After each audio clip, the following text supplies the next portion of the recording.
Northgard recently made its way to iPhone and iPad. Brought to you by Shiro Games and Playdigious, today I'm going to provide my thoughts on this strategy game. I'm sorry this review is, over a week late.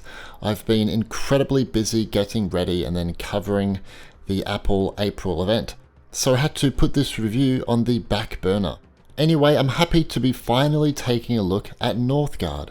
I've actually covered Northgard on this channel before, back in 2018, but that was for the Mac version. I never thought of this game being on mobile. I know it's possible, but I just never thought of it. It's a great idea. It works really well for the most part, which I'll get into later. I'm sure most are aware, but Northgard is an RTS. It shares elements from other games such as Age of Empires or something more like Settlers. The thing to consider here is that it is quite slow, from expanding your community, gathering resources, and exploring the map.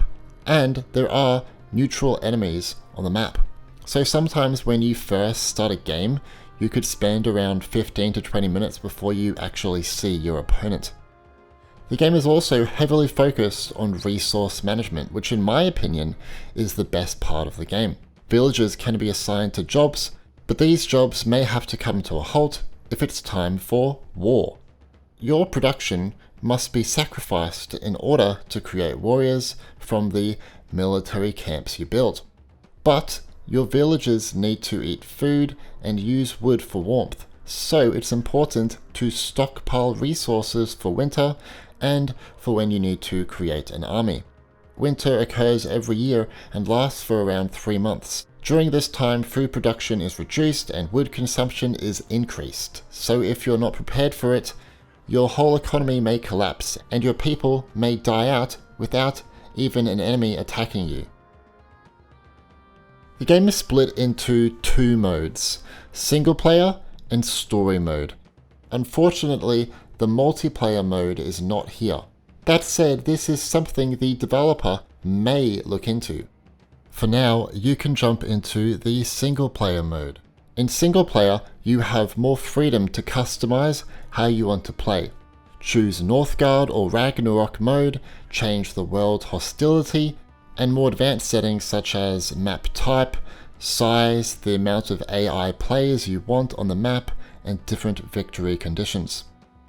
I spent the most time in this mode as it allowed me to focus on the gameplay without being interrupted by a story. If you want to get invested into the Norse mythology narrative, then we have the story mode. Story mode is broken down into 3 acts containing 11 chapters. You'll follow the tale of Rig's adventures across the newly discovered continent, Northgard.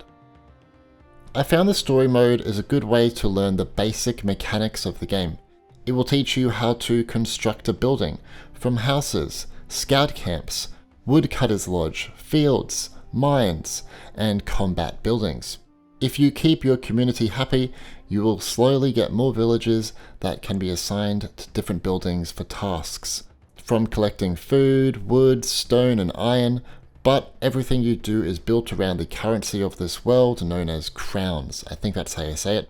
Crowns is required to pay upkeep on buildings and military units. Fall short and buildings will be damaged and it will be harder to get more military units. So yeah, if you're new to Northgard, story mode is a good option to learn everything you need to know before you drop into the single player mode. Northgard on the App Store includes the Ragnarok and Relics updates. However, just like on PC and console, the game does contain paid DLC. Right now, the App Store version contains the Snake, Kraken and Dragon DLC clans, and they are available as a bundle or sold separately. In Q3 2021, the Fur bundle will be available with the Ox, Lynx, and Horse DLC clans. The on-screen buttons are large and well placed, the UI isn't overwhelming, and you can't zoom out too far, which doesn't, make everything overwhelming and you can't lose track of your people. I don't know if that makes sense, but that said, the game is definitely best played on an iPad. On iPhone, everything's kind of the opposite. The on-screen buttons can be a little difficult to hit precisely at times. One way the developer has helped with this is scaling options. You can scale the menu up and the in-game scale. I put this to their max settings and it definitely helps on an iPhone, and I've got pretty bad eyesight, so it's helpful. Most strategy games on the App Store don't offer this setting, or they don't offer it until people kind of ask for it, so it's good to see that it's been implemented here without people requesting it. I'm a little disappointed that there is no mouse and keyboard support. I still played the game with Apple's on-screen cursor, which was okay for the most part, but panning across the map was so incredibly slow. I still don't know why more devs don't add keyboard and mouse support, as it's been officially supported for a while now. Feral Interactive just updated Company of Heroes with official mouse and keyboard support, and my gosh, it's amazing. I really feel like Northgard would be a good experience with this support too.